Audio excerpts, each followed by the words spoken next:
Continuamos con la segunda parte de nuestro libro de la sabiduría. Vamos a ver entonces ahora la estructura del libro. No voy a entrar en el contenido, eso lo dejaremos ya para la semana que viene porque tiene mucha miga, prefiero dedicarle más tiempo, pero sí vamos a ver un poco la estructura en principio. Habría tres partes claramente diferenciadas. Del capítulo 1 al 5 sería el tratamiento de esa sabiduría divina a nivel más moral. Del 6 al 9 sería esta sabiduría pero a nivel más intelectual. Y del 10 al 19 hasta el final del libro ya sería una visión de cómo se desarrolla esa sabiduría de Dios en la historia del pueblo de Israel. Aquí en concreto, entre los capítulos 13 y 15, el autor destaca la cuestión de la idolatría dentro de esa historia del pueblo de Israel, porque en el fondo es en lo que también se va a centrar más la voluntad de Dios dentro de este libro de la sabiduría, en el peligro de esa idolatría para el pueblo, que en este caso está en la diáspora, concretamente en Egipto. Aquí entonces vamos a ver, aquí sí me voy a centrar un poquito más en este contenido, porque es importante dentro de esta presentación más a nivel del contexto histórico y cultural, por la importancia que tiene esa idolatría en ese ámbito en el cual ellos están viviendo. Tenemos entonces a este autor de este libro que es israelita, pero que él, lo que se ve muy claro en este texto es que tiene un gran conocimiento, ¿no?, de los usos y costumbres propios de la liturgia de todos los cultos paganos que había en Egipto. Y el planteamiento que Dios manifiesta a través de este autor humano, es esa reprobación, el hecho de que no se ven, lógicamente, como actos religiosos de por sí, sino simplemente serían pues puras supersticiones. Tenemos que tener aquí en cuenta la gran decadencia que en este momento tiene el mundo egipcio en estos siglos. Esto es lo que lleva precisamente a que este gran imperio, esta gran civilización de tantos y tantos siglos, que al final caiga en manos de los griegos. Cuando llega Alejandro Magno, tampoco tiene mucho problema en conquistar Egipto. Eso era debido a esa decadencia. Pero aún peor, cuando llegan allí los griegos, a partir de la dinastía Ptolomea, esa religiosidad decae aún más, porque lo que hacían los ptolomeos, como comentamos, era hacer esa mezcolanza de religiosidad. Con lo cual, los ptolomeos lo que hacen es mezclar ese panteón de dioses griegos que ellos tenían, esa espiritualidad clásica griega, con todas estas creencias egipcias que van encontrándose en este ámbito. Con lo cual, bueno, pues al final esa mezcla lo que da lugar es a que aquello sea pues un caos absoluto de puras supersticiones. Ya Heródoto, estamos hablando de este autor que es, como os pongo aquí, un historiador y geógrafo griego que se le considera como el padre de la historia en nuestro mundo occidental. Bueno, pues este Heródoto, que vive en el siglo V a.C., como vemos aquí, bueno, él ya relataba esta decadencia. Estamos hablando de unos cuantos siglos anteriores al texto que nos ocupa ahora. Y ya en estos tiempos, ya en Grecia se veía, ¿no?, claramente esa decadencia que tenía este impresionante mundo egipcio, este ámbito egipcio.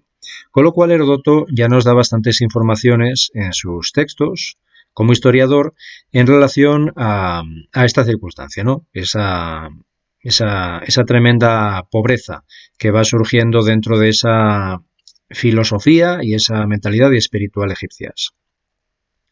Vamos a ver entonces ahora unos pasajes de este libro de la sabiduría, en concreto de estos capítulos que decíamos en esta tercera parte, en los que se centra sobre todo en la idolatría, que nos van a iluminar en relación a esta circunstancia y donde se manifiesta muy claramente y se ve muy claro cómo este autor se está refiriendo muy concretamente a ese ámbito en el cual ellos están viviendo, en ese ámbito de Alejandría. Bien, como vemos aquí en el versículo 10 del capítulo 13, dice: «Son pues unos infelices, con la esperanza puesta en cosas sin vida, los que llamaron dioses a obras hechas por manos humanas, oro y plata labrados con arte, representaciones de animales o una piedra inútil, esculpida hace mucho tiempo». Bueno, aquí se ve muy claramente esa contextualización, cómo el Señor manifiesta, bueno, pues trata de iluminar a la población, en concreto de primeras a la población hebrea que vive en ese ámbito por ese riesgo, ¿no?, de esa de ese poder caer en esa influencia del paganismo y de todas esas creencias absurdas que tenían ellos. Aquí, por un lado, se ve, como decía en este versículo, la importancia de los amuletos. Estos objetos que ellos, bueno, pues eran pura magia. Ellos creían que les protegían de todo tipo de males y de todo tipo de problemas, ¿no? En este caso tenemos un amuleto que es muy clásico, muy conocido dentro del ámbito egipcio, muy tradicional, que es el ojo de Horus. Otra cosa fundamental que también se nos manifestaba en ese versículo es la zoolatría, es decir, la adoración a los animales. Dentro de esa degeneración de las prácticas religiosas de los egipcios, pues surge también esta zoolatría. Aquí se adoraba pues a gatos, como vemos aquí, a serpientes, a cocodrilos, a aves, toros, carneros. Es decir, había una veneración a estos animales que en estos siglos era aún más intensa que a los clásicos dioses, como podían ser pues Ra, Osiris. Incluso ellos llegaban a momificar estos animales y se daba más valor a la sepultura de un gato, por ejemplo, que a la de un ser humano. Con lo cual, bueno, pues aquí se manifestaba muy claramente esa tremenda decadencia. Igualmente se ve también en relación a, por ejemplo, los escarabeos egipcios, que eran también estos amuletos tan clásicos en Egipto, que representaban al escarabajo pelotero, que para ellos era una representación de la divinidad. Ellos lo llevaban como amuleto tanto en la vida como en la muerte. Se enterraban luego también con estos escarabeos porque para ellos era una manera muy perfecta de alcanzar la vida eterna. Tenemos también esa representación del dios Apis, esa representación en un toro que era el que sujetaba, que sostenía al dios Sol. Bueno, pues todo esto nos manifiesta muy claramente cómo se va desarrollando esa zoolatría tan poderosa. Nos dice el Señor en el versículo 15 del capítulo 14: un padre, afligido por un luto prematuro, hace una imagen del hijo repentinamente arrebatado. Al que ayer era hombre muerto, hoy lo venera como un dios, e instituye iniciaciones mistéricas para sus subordinados. Bueno, pues aquí igualmente es algo muy clásico del ámbito egipcio y especialmente en estos siglos, ese culto que se daba a los muertos. Ahí se ven claramente, bueno, pues toda la circunstancia de las momias, toda esa veneración que terminaba al final en adoración a esos muertos. No solo se manifiesta en las clásicas pirámides tan conocidas, sino en todo tipo de tumbas que se llevaban a cabo en este ámbito. Aquí tenemos, por ejemplo, el conocido Valle de los Reyes. Aquí hay multitud de tumbas de reyes y reinas, faraones y faraonas, y aquí lo que se manifiesta claramente es cómo esas tumbas no eran simplemente tumbas para que reposara el difunto, sino que eran auténticos templos, santuarios, para dar culto también a esas divinidades encarnadas en esos hombres y en esas mujeres. Así, de esa manera, bueno, pues en ese interior se muestra eso, unas imágenes que son las propias de grandes templos, grandes santuarios, no precisamente de una tumba sin más. Nos manifiesta también en el versículo 17 del capítulo 14. Por decreto de los soberanos recibían culto sus estatuas y como la gente que vivía lejos no podía venerarlos en persona, representaba su figura lejana, haciendo una imagen visible del rey venerado, para adular con fervor al ausente como si estuviera presente. Bueno, pues igualmente tenemos esas representaciones tan espectaculares de esos faraones egipcios, esas divinidades encarnadas, como vemos aquí también en esta tumba templo del Valle de los Reyes, o tenemos también aquí, por ejemplo, bueno, pues en esta entrada a este templo en la ciudad de Tebas. Bueno, pues era claramente esa representación de esa divinidad, que para ellos, bueno, pues tenía ese poder totalmente sobrenatural. Y luego había cosas tan sencillas y tan simples como los terafim, que ya conocemos de otras presentaciones, de otros pasajes bíblicos, en concreto del Génesis, que en este caso los que vemos aquí son terafim hebreos, eran esas representaciones de esos diosecillos, pero que el origen era egipcio, era precisamente esa influencia de ese ámbito egipcio que llega también hasta la zona de Canaán y que condicionará también a los israelitas. De esa manera, estos terafim, si recordamos, bueno, pues los veíamos claramente en el libro del Génesis, cuando Raquel, la esposa de Jacob, se lleva de casa de su padre estos terafim y luego trata de ocultarlos. De esa manera aparecía en el capítulo 31. Ahora bien, decía Labán, el padre de Raquel, si te has marchado porque añorabas la casa paterna, ¿por qué me has robado a mis dioses? Esto se lo decía a Jacob, pensando que era Jacob el que los había robado. Entre tanto, Raquel había tomado los amuletos, estos terafim, estos diosecillos, los había colocado en la silla del camello y se había sentado encima. Labán registró toda la tienda sin encontrar nada. Bueno, pues aquí se muestra claramente esa gran influencia cultural y religiosa también, a nivel de pues estos planteamientos paganos, que influirán siempre, condicionarán siempre también el ámbito hebreo. Este autor, israelita en la diáspora, como veis aquí, estaba versado en esta cultura alejandrina, es decir, tenía un gran conocimiento de esta cultura, esta mezcla entre la cultura griega y cultura egipcia que aparece aquí en Alejandría. Y escribe en una lengua griega muy fluida, con un estilo muy elegante, es decir, era un hebreo, pero tenía un gran conocimiento del griego en todos los sentidos. Esta obra está dirigida en primer lugar a la numerosa y floreciente comunidad judía que vivía en aquella ciudad. Estaban lejos de su patria y dentro de este ámbito, de esta cultura, bueno, pues que durante tantos siglos había sido tan deslumbrante, bueno, pero que, como decíamos, en el fondo tenía ese sincretismo que mezclaba todo tipo de creencias, bueno, pues siempre estaba ese peligro de dejarse influir, dejarse seducir por, bueno, pues todos los atractivos que también pudiera tener, especialmente a nivel más humano, no tanto a nivel espiritual, trascendental, sino más humano. De esa manera, el autor lo que hace es tratar de demostrar a sus compatriotas que evidentemente no hay nada que envidiar a estos paganos, que sería absurdo, sería una insensatez el tratar de despreciar pues todo lo que la sabiduría de Israel, la sabiduría divina les había manifestado durante tantos siglos a lo largo de su historia, precisamente, bueno, por cambiarla por esta otra sabiduría que era, bueno, pues evidentemente muchísimo más pobre. Era una sabiduría tremendamente humana y una mezcla de todo tipo de cosas. Pero al mismo tiempo, y esto es muy importante, también recuerda al pueblo, el pueblo de Israel, el deber de que tienen como pueblo elegido por Dios para ser capaces de comunicar también al resto de los pueblos esta luz incorruptible de la ley, como así se manifiesta en el libro de la sabiduría. Y esto es muy importante porque aquí se ve muy claramente también ese deseo que tiene el Señor a través de este libro de que esa luz incorruptible de la ley divina llegue a todos los pueblos, no solo que ellos se mantengan puros, se mantengan fieles, sino que también sean capaces de transmitir esa luz a los demás. Y esto es una gran novedad también dentro de este ámbito del pueblo de Israel.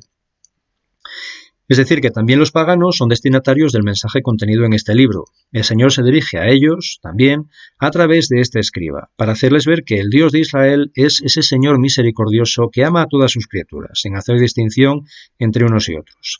Ese Dios que ha creado al mundo con sabiduría y que se manifiesta a todos los hombres a través de sus obras. Y es ese deseo de mostrar a toda la humanidad ese error al no ser capaces de reconocer en las cosas creadas al artífice y soberano del universo. Y lo maravilloso de este libro es que para que puedan entender y aceptar estos argumentos, el autor lo que hace es utilizar el mismo lenguaje de los griegos y de sus filósofos clásicos, con esa intención misionera. Aquí tenemos a la derecha una imagen de Platón y es esa grandísima novedad también en este libro de aprovechar esa filosofía, ese pensamiento, ese lenguaje, esa cultura griega, precisamente para poder evangelizar a estos pueblos. Así sorprende en este libro la cantidad de términos ajenos a la literatura bíblica con muchos términos propios de la filosofía griega. Y lo bonito es eso, ¿no? Que en la providencia de Dios está el hecho novedoso de que un escritor bíblico se tome tan en serio esta cultura de su tiempo, que es en un principio totalmente ajena a ellos, para presentar de una manera actualizada su propia fe y la voluntad de Dios en este momento histórico, para que eso pueda llegar a todas estas gentes que de otra manera, si se centrara en los planteamientos, en la mentalidad, en el lenguaje hebreos, bueno, pues evidentemente para ellos siempre sería algo tremendamente ajeno, les costaría mucho más asimilar. Nuestro autor recorre una vía de acercamiento al medio ambiente cultural, tratando de establecer un diálogo con el mundo pagano de la diáspora, este mundo pagano que se encuentra en este caso en el ámbito de Alejandría. Y se propone no solo ofrecer a estos helenistas este conocimiento del Dios de los judíos, sino también mostrarles la superioridad de la sabiduría israelita respecto a la griega. Estamos hablando de la importancia de la sabiduría, de la sofía en el ámbito griego. Para ellos era algo vital. Ellos también lo veían, como habíamos visto, en relación al museo, en relación a, bueno, todo lo que hemos comentado de Alejandría. Ellos también veían esta sofía como algo, bueno, pues que venía más allá del ser humano, algo más trascendente. Bueno, pues el Señor, a través de este libro de la sabiduría, lo que manifiesta es que esa sabiduría, evidentemente es así, tiene razón en ese sentido, pero que tienen que buscarla mucho más allá, en ese único Dios, ese Dios único de toda la humanidad, pero que se manifiesta en el pueblo judío. De esa manera, esa tradición de la insuperable sabiduría de Salomón, bueno, pues es algo que a ellos no les es ajeno, porque desde siempre, evidentemente, esa figura de Salomón había sido muy bien conocida en los ámbitos helenistas. Y de esa manera, bueno, pues como decíamos ya en la parte anterior, el hecho de que él se presentara o presentara su sabiduría como la sabiduría de Salomón, al final lo que hacía era abrir esas puertas. Abrir puertas porque lo que manifestaba era la sabiduría de alguien que ellos sí conocían, esa figura de Salomón que era bien conocida en el ámbito helenista. El libro de la sabiduría es una obra de síntesis, ya que su autor se basa en los escritos del Antiguo Testamento y se centra especialmente, y se ve muy claro, en el Génesis, el Éxodo, en Isaías, en Proverbios o en Eclesiástico. Siempre a través de la versión griega de los 70, no del texto original en hebreo, y desarrolla esos temas bíblicos con la ayuda de expresiones y conceptos, como decíamos, tomados de esta filosofía griega. Y así, en este diálogo de dos culturas, el judaísmo supo enriquecerse con los elementos asimilables del helenismo, sin perder su propia identidad.